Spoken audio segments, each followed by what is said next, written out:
Ana Agrobankdan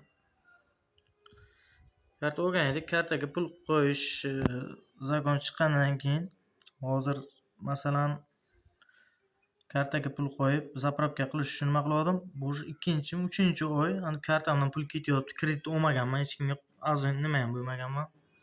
O'g'liga ham bermab, hech narsa qilmaganman, lekin pul ketyapti manda. Ana o'tgan oyga 147 ming. Keyingisiga yana 80 ming.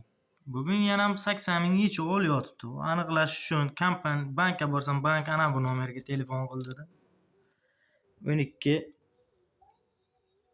16 ga.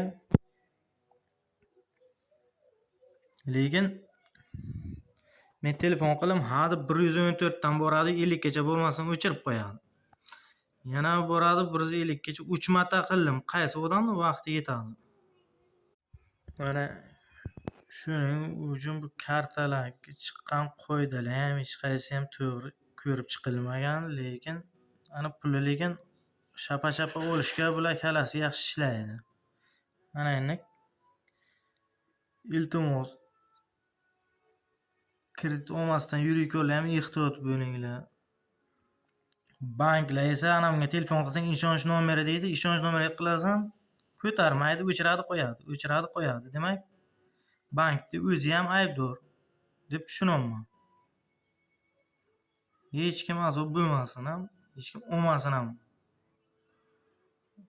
Oldin bu tarafni uylab qo'yib, keyin